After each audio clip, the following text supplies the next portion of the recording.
പ്രതിയെ പിടികൂടാനുള്ള കേരള പോലീസിന്റെ വൈദഗ്ധ്യം നമുക്കെല്ലാവർക്കും അറിയാവുന്ന കാര്യമാണ്. ഫോൺ ഉൾപ്പെടെ കേന്ദ്രീകരിച്ച് പരിശോധന നടത്തിയാൽ പ്രതിയിലേക്ക് അതിവേഗം എത്താം. എന്നാൽ ഉന്നത ബന്ധവും വലിയ സ്വാധീനവും ഉണ്ടെങ്കിൽ ആരെയും സംരക്ഷിക്കുകയും ചെയ്യും. അതാണ് അധ്യാപക നിയമനവുമായി ബന്ധപ്പെട്ട വ്യാജ സർട്ടിഫിക്കറ്റ് കേസിൽ സംഭവിക്കുന്നത്. ദിവസങ്ങൾ കഴിഞ്ഞിട്ടും വിദ്യയെ ഇതുവരെ പിടികൂടാൻ പോലീസിന് കഴിഞ്ഞിട്ടില്ല.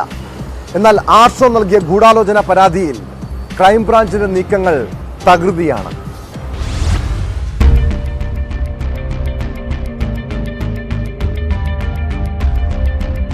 വ്യാജ സർട്ടിഫിക്കറ്റ് കേസ് പ്രതി കെ വിദ്യ ഇപ്പോഴും ഒളിവിൽ തുടരുകയാണ്. 8ാം ദിവസവും പോലീസിന് വിദ്യയെ കണ്ടെത്താൻ സാധിച്ചിട്ടില്ല.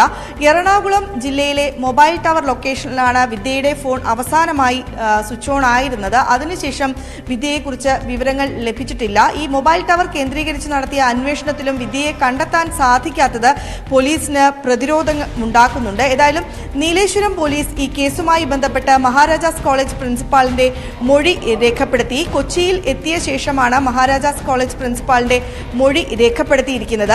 ഒപ്പം മഹാരാജാസ് കോളേജിലെ സീലും എംബ്ലവും നീലേശ്വരം പോലീസ് പരിശോധിച്ചിട്ടുണ്ട്.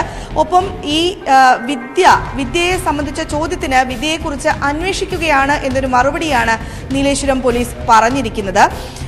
അതിനുശേഷം ക്രൈംബ്രാഞ്ച് സംഘമാണ് ഈ കേസുമായി ബന്ധപ്പെട്ട് ഒപ്പം അതേസമയം അഗളി പോലീസിന്റെ അന്വേഷണവും ഇതുമായി ബന്ധപ്പെട്ട് ഊർജിതമാവുകയാണ്. അഗളി പോലീസ് അട്ടപ്പാടി ഗവൺമെന്റ് കോളേജിലെ പ്രിൻസിപ്പാളിന്റെ രഹസ്യമൊഴി എടുക്കാനാണ് നീക്കം നടത്തുന്നത്. പ്രത്യേകിച്ചും ഈ അട്ടപ്പാടി ഗവൺമെന്റ് കോളേജിലാണ് വിദ്യ കെ അവസാനമായി ഇന്റർവ്യൂവിന് ചെന്നത്. ഈ ഇന്റർവ്യൂ ബോർഡിൽ ഉണ്ടായിരുന്ന അധ്യാപകരുടെ മൊഴികളിൽ വൈരുദ്ധ്യമുണ്ട്. ഈ വൈരുദ്ധ്യം ഉള്ളൊരു സാഹചര്യത്തിലാണ് പ്രിൻസിപ്പാളിന്റെ രഹസ്യമൊഴി രേഖപ്പെടുത്തുന്നത് എന്നാണ് പോലീസ് വിശദീകരിക്കുന്നത്. ഇതിനുവേണ്ടി പാലക്കാട് CJM കോടതിയിൽ അപേക്ഷ നൽകും എന്നും അഗളി പോലീസ് അറിയിച്ചു. ഒപ്പം തന്നെ ഈ സർട്ടിഫിക്കറ്റ് വിദ്യ ഹാജരാക്കിയ സർട്ടിഫിക്കറ്റ് വ്യാജമാണ് എന്ന് കണ്ടെത്തിയതിന് ശേഷം ഈ അട്ടപ്പാടി ഗവൺമെന്റ് കോളേജിലെ അധ്യാപകർ വിദ്യയുമായി ഫോണിൽ ബന്ധപ്പെട്ടിരുന്നു.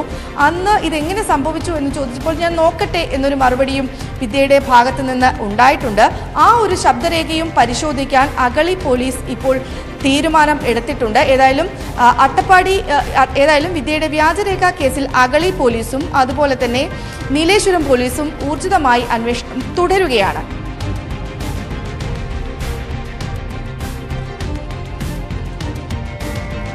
അതുപോലെ തന്നെ മഹാരാജാസുമായി ബന്ധപ്പെട്ട മറ്റൊരു വിവാദമുണ്ട്, മാർക്ക് ലിസ്റ്റ് വിവാദം. SFI സംസ്ഥാന സെക്രട്ടറി PM അർഷോയുടെ മാർക്ക് ലിസ്റ്റുമായി ബന്ധപ്പെട്ട വിവാദ കേസിൽ അർഷോ ഒരു പരാതി നൽകിയിരുന്നു. ഈ അർഷോയുടെ പരാതിയിൽ ക്രൈംബ്രാഞ്ചാണ് ഇപ്പോൾ അന്വേഷണം നടത്തുന്നത്. ക്രൈംബ്രാഞ്ച് സംഘം നേരത്തെ തന്നെ മഹാരാജാസ് കോളേജ് പ്രിൻസിപ്പാളിന്റെ മൊഴിയെടുത്തിരുന്നു. ഇന്ന് വീണ്ടും ക്രൈംബ്രാഞ്ച് സംഘം മഹാരാജാസ് കോളേജിൽ എത്തിയിരുന്നു. പ്രിൻസിപ്പാളിനോട് കൂടുതൽ വിവരങ്ങൾ ക്രൈംബ്രാഞ്ച് സംഘം ആരാഞ്ഞു. അതിനുശേഷം CCTV ദൃശ്യങ്ങളും ഹാജരാക്കാൻ ആവശ്യപ്പെട്ടിട്ടുണ്ട്.